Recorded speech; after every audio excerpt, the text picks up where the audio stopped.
من يهديه الله فلا مضل له ومن يضلل فلا هادي له وأشهد أن لا إله إلا الله وحده لا شريك له وأشهد أن محمدا عبده ورسوله يا أيها الذين آمنوا اتقوا الله حق تقاته ولا تموتن إلا وأنتم مسلمون يا أيها الناس اتقوا ربكم الذي خلقكم من نفس واحدة وخلق منها زوجها وبث منهما رجالا كثيرا ونساء واتقوا الله الذي تساءلون به والأرحام إن الله كان عليكم رقيبا يا أيها الذين آمنوا اتقوا الله وقولوا قولا سديدا يصلح لكم أعمالكم ويغفر لكم ذنوبكم ومن يطع الله ورسوله فقد فاز فوزا عظيما أما بعد فإن أصدق الحديث كتاب الله تعالى وخير الهدي هدي محمد صلى الله عليه وآله وسلم وشر الأمور محدثاتها فإن كل محدثة بدعة وكل بدعة ضلالة وكل ضلالة في النار أعاذني الله وإياكم من عذاب النار. Ndugu zangu, wanafunzi wenzangu, katika mkoa huu wa Shinyanga na katika marakizi hizi ambazo zinasimamiwa na ndugu zetu tulabul ilmi, ni khairi nyingine hii kukutana katika vikao kama hivi ambavyo ndani yake tunapata bishara ya Mtume sallallahu alayhi wasallam juu ya ujira na malipo ya wale ambao wenye kukaa katika maeneo kama haya, kwa kuwa Allah azza wa jalla anao malaika, inna lillahi malaikatun sayyahuna fil ardh yaltamisuna majalis alkhair. Allah azza wa jalla anao malaika wanaozunguka ardhini, malaika wanazunguka ardhini wakivitafuta vikao vya khairi. Na vikao vyetu ambavyo tunahudhuria na kukaa ni vikao ambavyo kubwa linalopatikana ni mirathu al-anbiya alladhina khallafuhu lana.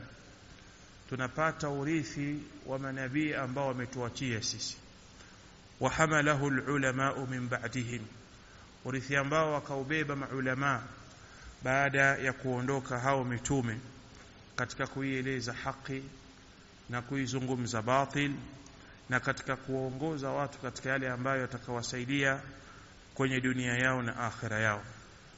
Al-Imam Ibn al-Qayyim rahimahullahu ta'ala katika moja ya maneno yake mazuri anasema, man talaba al-ilma liyuhyi bihi al-islam, yoyote mwenye kuitafuta ilmu lengo lake ni kuuhuisha kwa ilmu hiyo Uislamu, fahuwa min as-siddiqin, huyo atakuwa ni katika wale ambao wa kweli, wa darajatuhu ba'da darajati an-nubuwa, na daraja yake, nafasi yake ni baada ya daraja ya utume. Na yoyote atakayezingatia hali iliyopo kwa wengi katika waislamu hivi sasa, ataona qillata ihtimamihim, uchache wa kule kutoa juhudi na kutia umuhimu bitalabi ilmi shar'i, katika jambo la kutafuta ilmu ya kisheria. Na lazikuta himma za watu, maazimio yao tayari yashapoteza mwelekeo katika jambo hili la kutafuta ilmu. Wako ambao walipoifahamu khairi hii ya da'wa walianza juhudi kubwa tu na kupania kwa juhudi iliyokuwa kubwa kutafuta ilmu. Wengine wakafikia juzuu ya amma, wengine tabaraka, wakasoma baadhi ya rasail, kisha baada ya hapo watu wakawa ni wasikilizaji tu. Anasema mimi bwana kijana wangu ndo atakayesoma, sio umri wetu ushapita, majukumu mengi, kusoma sasa hivi haiwezekani. Kwa hiyo utakuta azaim na himam zimepoteza mwelekeo, zile azma na juhudi zimepoteza mwelekeo katika jambo la kutafuta ilmu ya kisheria, na imekuwa wengi katika watu ni wasikilizaji tu. Yani tumeacha harakati, tumeacha uhizbia, tumeacha maasi dhahiran, lakini bado watu katika jambo la kutafuta ilmu kuna ubabaishaji na kuna sura ya kurudi nyuma. Na hii ni kwa sababu watu wengi wameshughulishwa na zagharifi dunia na mapambo ya kidunia. Kila mtu kimuuliza, wewe kwa nini huonekani katika jambo la kudumu kuitafuta ilmu, huonekani katika juhudi kubwa katika jambo la kutafuta ilmu? Ukiwatazama na ukiwauliza, mutaallilina bi'adharin wahiya, wanatoa sababu za kipumbavu kabisa, nyudhuru mbovu, wa hujajin batila, na hoja za batil. Mwingine anakuambia mimi wakati wangu ni finyo sana, mbali markazi ilipo. Mwingine atakwambia sina nauli ya kila siku. Mwingine atasema sasa hivi akili imechoka. Lakini huyo yuko tayari kuzidisha ilmu ya kidunia ili nafasi yake aliyokuwa nayo izidi. Yuko tayari kuacha familia kwenda kuongeza ilmu ya kidunia ili mshahara wake uzidi. Na ndio maana anatakikana mja anapoazimia jambo amtake msaada Allah azza wa jalla juu ya kudumu nalo jambo lile na juu ya kulishika jambo lile. Hapa tunazungumza kitu gani? Mimi nataka nizungumzie ulul himma fi talab alilm alshar'i. Tukisema kusoma, watu wanasema sisi tunasoma, tunahudhuria durus, lakini himma zao ni ndogo sana. Yani zile azma, yale makusudio, ile mikakati iko chini sana katika jambo hili la kutafuta ilmu. Kwa nini tunazungumza haya? Kwa sababu lianna ay da'watin ila Allah la taqumu ala alilm, kwa sababu ulinganizi wowote wa kuwaita watu kwa Allah ambao hausimami katika ilmu shar'i as-sahih iliyotolewa kwenye kitabu na sunna na manhaju salafi salih, fa inna masiraha ila at-tahawi was-suqut. Faham da'wa hiyo mwisho wake itaporomoka na itaanguka. Na haya yanashuhudiwa katika ulimwengu ambao leo tunaishi. Wangapi walirejea katika miji hii, katika mikoa hii, wakaamsha watu, leta hali fulani, harakati, kisha baadaye zikapotea. Ama wamejenga masajid, au wamejenga mashule, au wamejenga baadhi ya mambo, lakini elimu ilikuwa imekosekanwa katika harakati zile. Basi ukaona mwisho wa jambo lao halikuwa na nguvu yoyote, limeishia tu. Utaamua kimebakia kituo kile, lakini msimamizi hayupo, yuko mafichoni. Utaamua skuli ile kila siku watu wanabadilisha walimu na kadha wa kadha, na yale malengo yaliyotajwa mwanzo hayajafikiwa katika tija yake. Kwa hiyo ayu da'watin, da'wa yoyote la taqumu ala alilmi alshar'i alsahih, ambayo haisimami katika elimu ya kisheria ambayo ni sahih, almustamaddu min alkitabi was-sunna, elimu iliyotoholewa kwenye kitabu cha Allah na sunna za mtume wa manhaji salafi salih, basi fahamu da'wa hiyo inakwenda katika at-tahawi was-suqut, kuporomoka na kuanguka, haina mwisho mzuri. Ama da'wa iliyosimama katika ilmu ya kisheria, katika misingi ya watu kuelekezana katika yale ambayo Allah azza wa jalla anayapenda na kuridhia, na ikawa juhudi yao kubwa ni watu kuelekea katika ilmu ya kisheria, basi da'wa hiyo ni da'wa ambayo ibashirie khairi, watu wake wabashirie khairi, msimamizi wake mbashirie khairi, kwa kuwa amesimama katika kuhifadhi mirathi ya mtume sallallahu alayhi wasallam na kuhifadhi dini ya Uislamu kwa kule kushikamana kwake na jambo hili. Na da'wa nyingi leo tunaziona za ikhwani, tablighi, ibadhia na nyinginezo ambazo zimeenea katika jamaa za takfir na alfikra wal jihad isoko ya kisheria. Da'wa hizi zinaporomoka kwa sababu pamekosekana msingi mama wa kisheria. Kadhalika mtu ambaye ataifata da'wa ya haki na akalipa jambo la dunia kipaumbele na akaiacha ilmu ya dini nyuma, fahamu pia mtu huyo hatofikiwa na khairi ambayo imekusudiwa kupatikana. Ndugu zangu, ikiwa wengi wetu hapa ni vijana ambao vijana ndio sehemu ya kuamsha ile hisia ambayo inampelekea mtu kufanyia kazi kile alichokijua na alichokibeba, basi katika jambo muhimu ambalo inatakikana kijana awe nalo na kutoa juhudi kubwa ni alilmu ash-shar'i, jambo la kusoma elimu ya kisheria. Kwa hiyo tunazungumza elimu ya kisheria, na kwa nini tunawarakibisha watu katika ilmu hii, na kwa nini tunawahimiza watu washikamane na manhaji ya wema waliotangulia? Kwa sababu jambo hili la kutafuta ilmu ndiyo chachu ya kumpeleka mtu katika kumwogopa Allah azza wa jalla.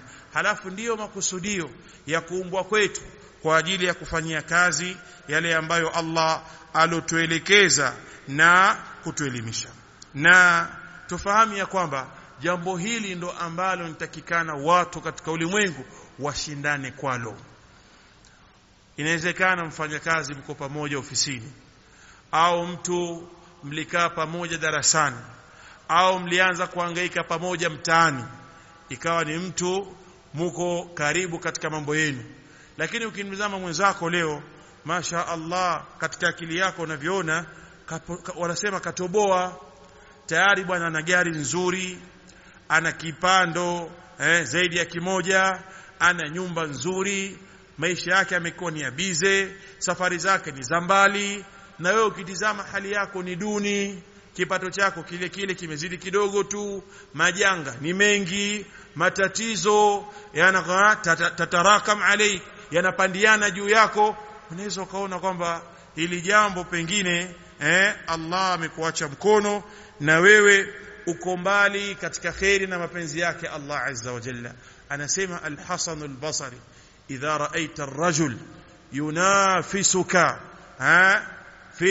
fi dunya, ukimwona mtu anashindana na wewe katika dunia, basi idha ra'aita ar-rajul yunafisuka fi dunya fanafisuhu fil akhirah, wewe shindana naye katika akhirah.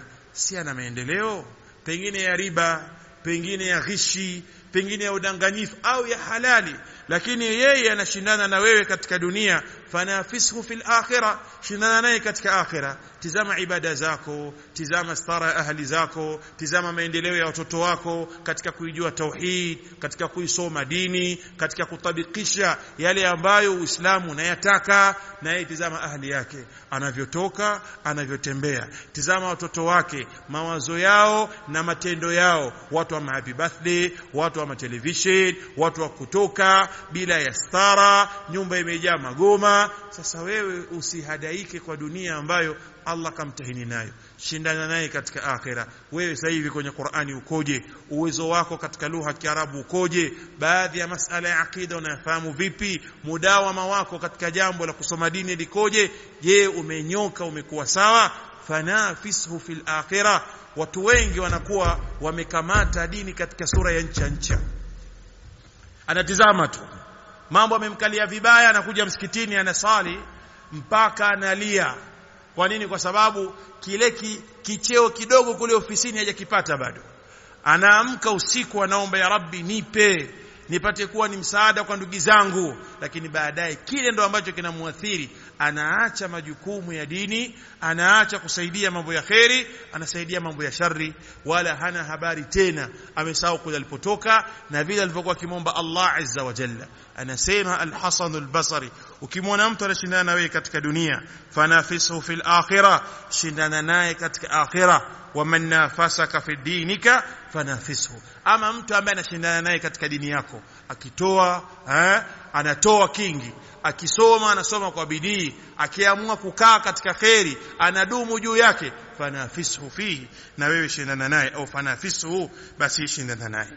Na ziko sababu ambazo tukizijua sababu hizo zitakuwa zina msukumo na hamasa mkubwa juu yetu katika jambo hili la kutafuta ilmu ya kisheria. Jambo la mwanzo au sababu ya mwanzo, maarifatu hukmi talabi alilmi alshar'i.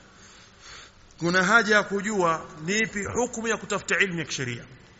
Maana wengine tunaona kama ni jambo la kawaida tu.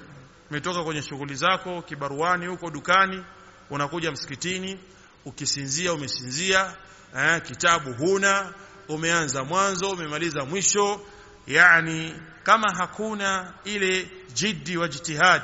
Sasa jambo la mwanzo litalotusukuma sisi katika kuiendea khairi hii ni kutambua hukumu ya kutafuta ilmu ya kisheria, na hukumu yake ni wajibu na aini, ni jambo la wajibu juu ya kila mmoja, kama Mtume sallallahu alayhi wa alihi wasallam alivyosema, talabul ilmi fariidatun ala kulli muslimin, jambo la kutafuta ilmu ni faradhi kwa kila Muislamu. Kwa hiyo mtu afahamu kwamba kujua misingi ya imani 6, kadhalika yenye kutengua imani hizo, kujua arkanul islami 5 na sharti zake na nguzo zake, kujua maana ya la ilaha illa Allah, kalimatu tauhid, maana yake na shuruti zake na yale yenye kutengua, kujua tahara yake, sala yake, kama ni mwenye mali kujua zaka na hukumu zake, kama ni mwenye mke kujua hukuku azawjia, kama ni muajiriwa kujua hukuku alwadhifa au almuwazzaf, haki za muajiriwa, na Uislamu unasemaje kama ni mfanya biashara. Haya ni mambo yote ya wajib ambayo mtu anawajibika kuyasoma na kuyajua. La udhra li ahadi, hakuna udhuru kwa mtu yote siku ya kiyama. Fi ma'asiyatin, katika maasi, rakibaha hasibaha huda, aliyoyafanya eti amedhania ni uongofu, wala fi huda, wala katika uongofu, tarakahu hasibahu ghalala, wala katika uongofu aliouacha amedhania kwamba ni upotefu. Hatakuwa mtu na udhuru wowote mbele ya Allah azza wa jalla siku ya kiyama. Hebu tazama, mtu anafanya biashara miaka nenda miaka rudi, zaidi ya miaka 20 au 30, halafu hajui ahkamul buyu', biashara anazozifanya ni za halali au za haramu, hiyo minada inayofanywa ni ya halali au ya haram, misingi ya kile anachokichuma hakijui ni cha halali au cha haram. Vipi inakuwa maswali yake na majibu yake mtu mbele ya Allah azza wa jalla? Atakuwa na udhur. Si unafanya kazi uko dukani, wewe ni mwalimu au sehemu nyingine umeajiriwa, unakijua unachokifanya na ndio maana ukabeba jukumu. Vipi katika ibada za kumwabudu Mola wako aliyekuumba na kukuleta katika ulimwengu? Kwa nini usijue ukafanya katika hali ya usahihi na ukawa humwabudu Allah azza wa jalla katika hali ya jahal? Na hiyo ni jambo baya kabisa ambalo ameasiwa Allah azza wa jalla katika ulimwengu. Pia sababu ya pili itakayotusukuma sisi kuwa na ulul himma, juhudi ya juu katika talabul ilmi, maarifatu fadli ilmi, ni kutambua zile fadhila za ilmu, wal ulama, na maulama, na ujira anaopata yule ambaye mwenye kutafuta ilmu ya kisheria.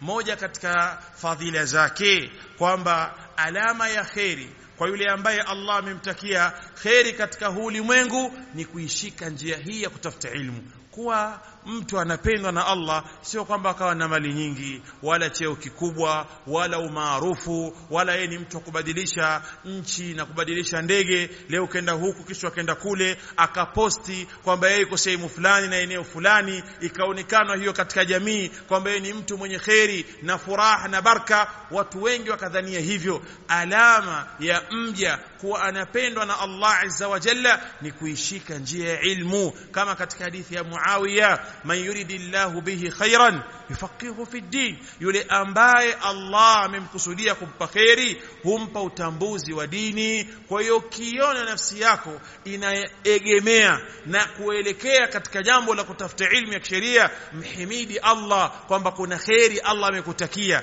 Ukiona nafsi yako ni nzito katika jambo la kutafuta ilmu ya kisheria na kukaa kiukweli, sio babaishaji, kiukweli kabisa katika jambo hili, basi wewe yatakikana umuombe Allah akuingize katika kundi la wale ambao alowatakia khairi. Kadhalika miongoni mwa fadhila za kutafuta ilmu ni hadithi ya Abi Darda radhiyallahu anhu aliyotaja maarufu kutoka katika hadithi ambayo imetaja Ibn Majah wa Sahih al-Albani, man salaka tariqan yaltamisu fihi ilman, yoyote mwenye kuishika njia kawa anatafuta kwayo ilmu, sahala Allahu bihi tariqan ila aljanna, Allah humwepesishia lahu mtu huyo bihi kwa hiyo ilmu tariqan ila aljanna, njia kuelekea katika pepo. Wa innal malaikata la tad'u ajnihataha li talibil ilmi, malaika wanaziweka mbawa zao kwa yule mwenye kutafuta ilmu, ridhan bima yasna, kwa kuridhia kile anachokifanya. Wa innal alima la yastaghfiru lahu man fis samawati wa man fil ardi hatta alhitanu fil ma, na mwenye ilmu anayesomesha na kusoma ilmu wanamtakia msamaha wote walioko mbinguni na ardhini mpaka samaki baharini. Wa fadlul alimi ala alabid, na ubora wa mtu mwenye ilmu ukilinganisha na mtu ambaye hana ilmu, ka fadlil qamari ala sa'iril kawakib, ni kama vile mwezi ukilinganisha baki ya nyota. Wa innal anbiya warathatul anbiya wa innal ulama warathatul anbiya. Hizi ni fadhila. Da'wa yetu inatuhimiza katika jambo la kutafuta ilmu. Njia yetu sisi ni kuhusiana katika jambo la kutafuta ilmu. Hakuna mfumo mgumu au fikra ngumu watu wakawa na kama study circle wanajadili watafanyaje kisima kile. Hayo mambo yapo na yana nafasi yake, lakini ahmiya ni jambo la kutafuta ilmu ya kisheria. Kwa hiyo moja katika mambo ambayo yatatusukuma sisi katika kuiendea khairi hii na fadhila hii ni kujua yale ambayo Mtume ameyataja na kuyaashiria kwa mtu mwenye kutafuta ilmu. Anasema Mtume sallallahu alaihi wasallam katika hadithi ambayo ametaja al-Imam at-Tabarani, man ghada ila al-masjid, atakayetoka asubuhi mapema kwenda msikitini, la yuridu illa an ya'lama khairan, hakusudi isipokuwa an yataallama khairan, kujifunza khairi, au yuallima, au kuifunza khairi hiyo, kana lahu kaajri hajin tamma hajjatu, atakuwa mtu huyo ana ujira wa hujaji, hija ambayo imetimia, hujaji ambaye ametimiza hija yake. Tizama, unatoka nyumbani unakuja msikitini, ima mwalimu unafundisha au mwanafunzi unasoma, ni sawa na mtu aliyefanya ibada ya hija tena ambayo imetimia hija yake. Wallahi ukitazama hizi ni fadhila kubwa sana. Mtume sallallahu alayhi wasallam aliamrishwa na Mola wake amuombe tena amtake ziada katika jambo la kutafuta ilmu. Akasema Allah, wa qur rabbi zidni ilma, nasema ewe Mola wangu nizidishie ilmu. Na kama anavyosema Ali ibn Abi Talib radhiyallahu anhu, kama anavyosema Ali ibn Abi Talib, kafa bililmi sharafan, inatosha ilmu kwa ni jambo tukufu. Ilmu inatosha kwa ni jambo la tukufu. An yad'ihi, kudai kwamba ana ilmu. Man la yuhsin, yule ambaye hana uzuri wa ilmu. Wa yafrah idha nusiba ilayhi, na akawa ni mwenye furaha anaponasibishwa kwamba yule mashallah bwana ana ilmu, mtu anafurahi. Inatosha kwamba ilmu ni kitu kitukufu, kujidai kwamba anayo ilmu yule ambaye haijui ilmu wala hana uzuri nayo, na akawa anafurahia idha nusiba ilayhi. Wakafa biljahli dhamman, na inatosha ujinga kwa ni kitu kibaya. An yatabarra minhu man huwa fihi, kujinasua, kujitoa katika huo ujinga yule ambaye yumo ndani ya ujinga. Kasema si mjinga bana, japo sijasoma. Hii inatosha kwamba yeye yupo katika jambo lilokuwa baya ambalo ameliacha jambo la khairi la kutafuta ilmu. Kadhalika ndugu zangu, katika yale ambayo yenye kuonyesha nafasi ya ilmu katika dini ya Uislamu ni zile manasib na alwilayati, nafasi na sehemu za kuongoza ndani ya Uislamu. Panatazamwa al-a'lam wal-atqa, nani mwenye ilmu zaidi, nani mwenye uchaji zaidi. Mtume sallallahu alayhi wasallam anasema, ya ummul qauma aqra'uhum likitabillah, awasalishe watu, awaongoze watu yule ambaye mwenye kukisoma zaidi kitabu cha Allah. Kwa hiyo tukitafuta imam katika msikiti wetu, hatumtafuti kwamba huyu kaja zamani alikuwemo mwanzo tulipopambana. Tunamtafuta mtu mwenye ilmu, anayejua kuisoma Qur'ani, aliyohifadhi kuliko wengine, ndio tunampa nafasi hiyo. Na hii ndiyo da'wa ahli sunna. Hapewi mtu kwa sababu baba yake nafasi yake ilikuwa ni hii, au huyu bwana toka sasa tafuta kiwanja alikuwa yuko mbele katika mambo haya, kwa hiyo inabidi tumpe yeye. Amna habari hizo. Aqra'uhum likitabillah. Huyo mwingine hapewi kazi ya kusafisha mafeni, apewe kazi ya kusafisha vyoo au adhini kama anaweza, lakini atatizamwa kwanza yule ambaye mwenye kutangulia zaidi katika usomaji wa Qur'an, na yale ambayo Mtume sallallahu alaihi wasallam yataja baada ya hapo. Kadhalika Mtume sallallahu alaihi wasallam akasema, ad-dunya mal'una, dunia yote imelaaniwa, mal'unu ma fiha, vimelaaniwa vyote vilivyomo ndani yake, illa dhikrullah, isipokuwa kutajwa Allah, wa ma wala, na yale ambayo tumpeleka mtu katika kumtaja Allah, au aliman au mutaalliman, au mwenye kujifunza, au alim somi, au mwenye kujifunza. Hawa ndio ambao hawakulaaniwa. Siku moja anataja al-Khatib katika sharafu ashabi al-hadith, anasema siku moja bedui mmoja alipita kwa Abdullah ibn Mas'ud. Abdullah ibn Mas'ud kana yuallim wa yuhaddith tullabahu wa hum hawlahu, akisomesha na akiwatolea hadithi wanafunzi wake wakiwa wamemzunguka, wakiwa wamejtamiun, wamemzunguka. Pale pale bedui akasema, alama ijtama'u haula, hawa wamekusanyika kitu gani? Kuna kitu gani pale sasa hivi? Sasa hivi ukiona watu wamekusanyika, unajua kuna mpira. Kama ufuatilie mpira, siku ambayo watu wamekusanyika wamekaa kwenye matelevisheni barabarani, unajua siku hiyo ndo kuna ufisadi wa mpira unachezwa, au kuna ugomvi wa siasa, au kuna jambo la kipumbavu. Lakini watu wakusanyiki katika maeneo ya kheri. Ukiona wamekuja misikitini watu, basi pia wameambiwa kuna filosofi ya kidole au ya kucha, au falsafa ya kutia uzu mara 5. Anakuja mtu mbabaishaji, hana elimu ya dini wala ya dunia, alafu anawadanganya watu. Watu wanafurahi, wanapenda. Au siku hizo watu wanopenda zaidi mada za ngono. Yani kuna mashehe kazi yao ni kuzungumza mada za ngono tu, namna ya kumfanya mwanamke, namna ya kutazama, sijui kiuno kiwe hivi, mambo yawe hivi. Maidha ya leo imefika wakati hata mtu kusikiliza mtoto wake hawezi, kwa ule uhuni na saraha ya mambo ambayo yenye kuwekwa wazi, ambayo yanapingana na ile jauhari ya dini ya Uislamu. Uislamu hapo katika sura hiyo wala namna hiyo. Sasa akauliza hawa wamekusanyika kitu gani? Akamwambia, ala mirathi Muhammadin sallallahu alayhi wasallam yaktasimunahu bainahum, juu ya urithi wa mtume wakigawana wao kwa wao. Kwa hiyo ilmu hii ambayo inasomeshwa, watu wakajitolea kwa kutafuta radhi ya Mola wao, huu ndo urithi wa mtume. Usikae maskani ukakaa sokoni watu wanagawana urithi, wewe huna habari, unasubiri TV au unasubiri taarifa habari, au unasubiri upumbavu ambao haujakudufaisha miaka yote iliyopita, wala haukunenepeshi, wala haukusaidii katika dunia yako, achilia mbali akhira yako.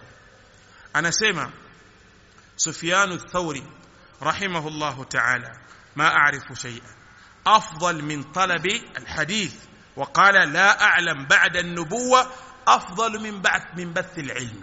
Anasema sitambui kwamba kuna kitu bora zaidi kuliko kutafuta hadithi, maana kutafuta ilmu, na wala sitambui mimi kwamba kuna kitu baada ya utume bora kuliko kuieneza ilmu, bora kuliko kuieneza ilmu. Na maneno mengi wanavyoni wanazungumza juu ya fadhila za ilmu na nafasi ya ilmu na yale ambayo kupatikana katika ilmu, na wala sisi hatupo katika mlengo wa wale ambao wenye kujikita zaidi katika ibada wakaacha ilmu, bali sisi da'wa yetu inahimiza watu kusoma na kufanyia kazi alilmu wal amal, wala hatughuriki na yale ambayo yenye kufanywa na baadhi ya watu katika juhudi mbalimbali ambazo zimeweka nyuma nafasi ya ilmu, zimeweka nyuma nafasi ya ilmu. Kadhalika moja katika fadhila zake ambazo zitatufanya sisi tuliendee jambo hili kwa juhudi na himma, ulul himma ya juu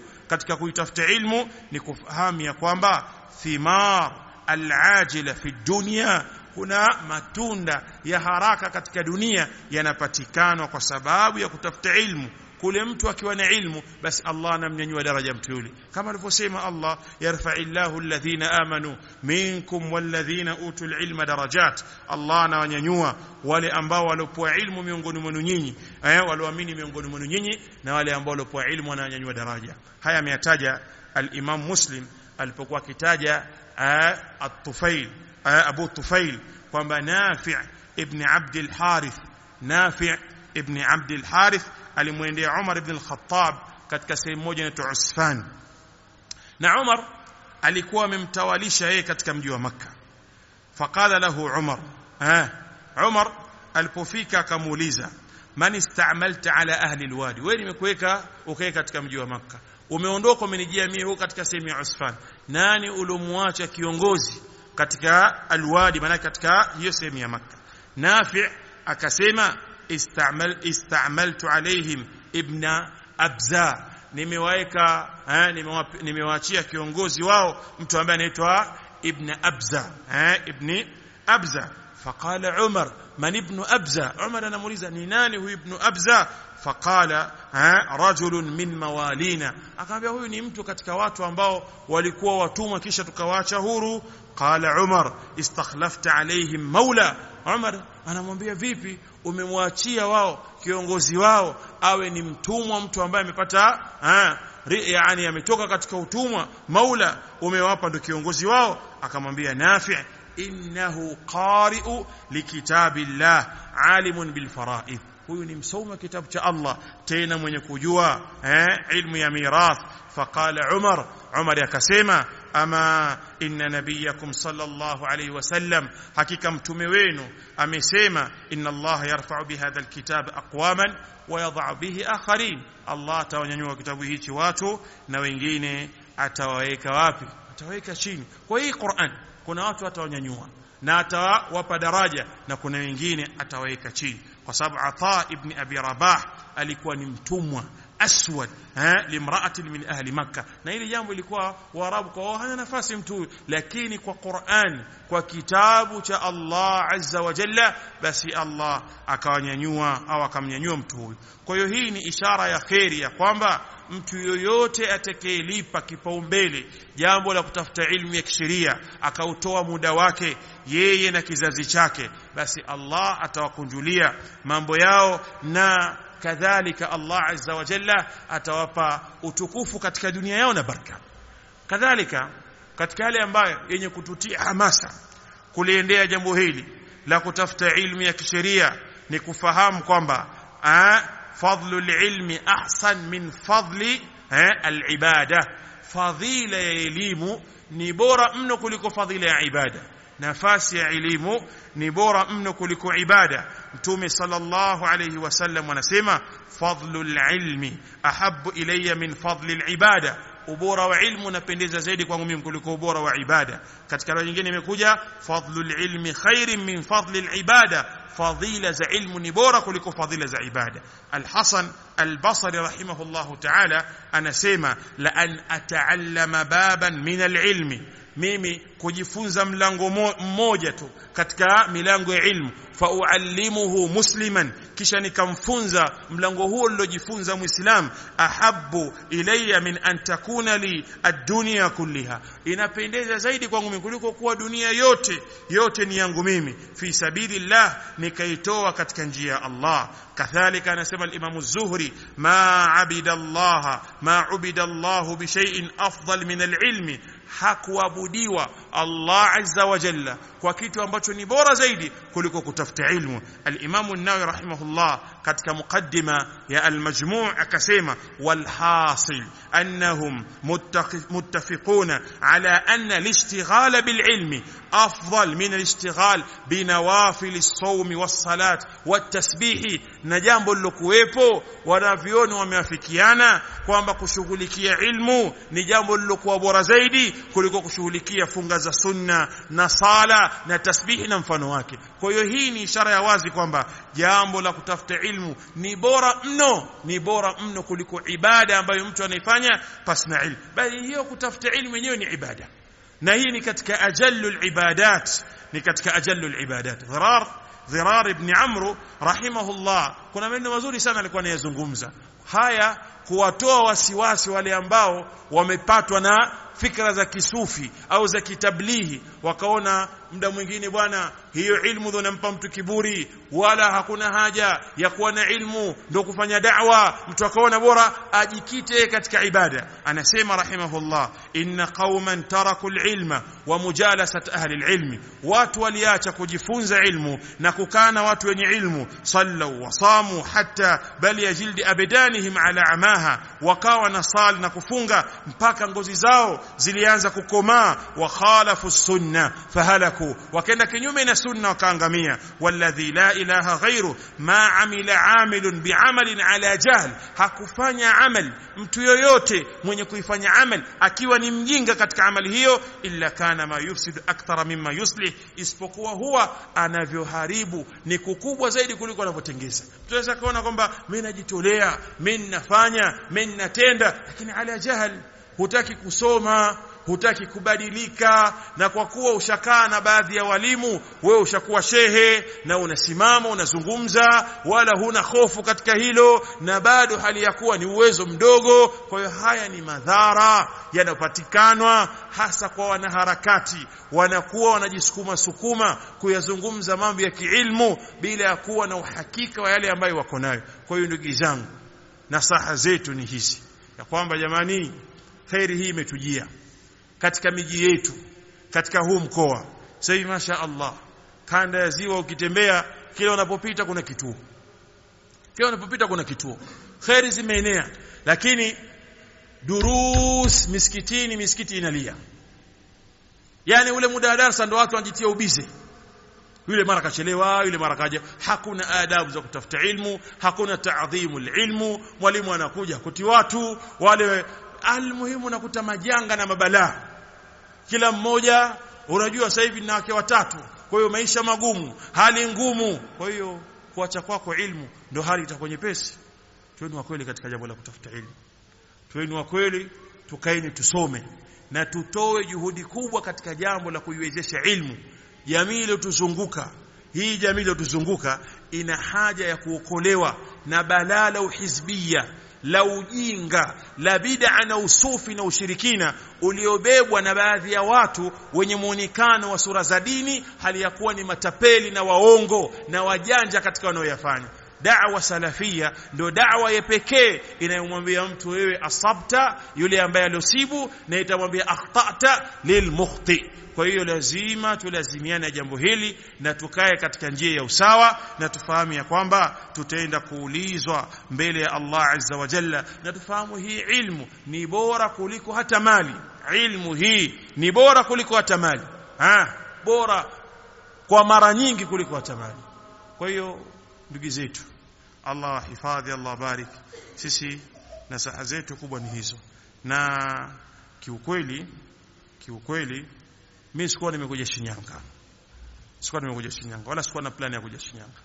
Mimi nilikuja Igunga, pale kuna kituo kipya kimeanzishwa, nilikuwa na ahadi ya muda mrefu ya ndugu. Kwa hiyo nimeenda pale, nikaambiwa kuna protocol mpya kanda ya Ziwa, ukija kituo kimoja nenda kituo kingine. Sasa protocol hii nataka mimi nivunje, lakini imekuja khairi hiyo. Tumeenda Nzega, tumekuja hapa, insha Allah ratiba iliyotolewa itafanywa tasihi kidogo, kwa sababu sehemu ni nyingi za kwenda na muda unakuwa ni mdogo. Lakini alhamdulillah tumekuja kuona ndugu zetu na tunafurahi mashallah. Vituo vinaendelea na walimu wapo na wanafunzi, maana imekuwa khairi. Mtu akitoka huko amepata riziki yake kuipata hapa, basi viko vituo, kuna walimu. Na wengine walikuwa wanaenda katika maeneo hakuna hata salafi mmoja, unajua peke yako kama Shia vile katika baadhi ya maeneo. Lakini alhamdulillah sasa hivi mashallah, sasa hivi nabakia ni juhudi yetu sisi kukaa na walimu, kukaa na wanafunzi, kutoa muda wa kusoma na kusomesha familia zetu. Kwa hiyo wallahi sisi tumefurahi, tumefurahi kuja katika mji wetu wa Shinyanga. Mimi hapa si mgeni, mimi ni mwenyeji. Kwa hiyo hata nikija sitaki kukaa siku chache, lakini ratiba hii ambayo imetajwa inshallah tutafanya kazi, lakini itakuwa na mabadiliko kidogo. Na tunamwomba Allah azza wa jalla bi asma'ihi alhusna wa sifatihi alula atuafikishe katika khairi na wasimamie ndugu zetu walimu zetu ambao wanasimamia marakiz hizi, awape khairi na wanufaishe umma kupitia kwao, na sisi atupe ikhlas na ujira kwa haya ambayo tuliyosikia na kuyasema. Wallahu almuwafiq, wallahu a'lam, wa barakallahu fikum. Tumemaliza, sio? Hamna maswali?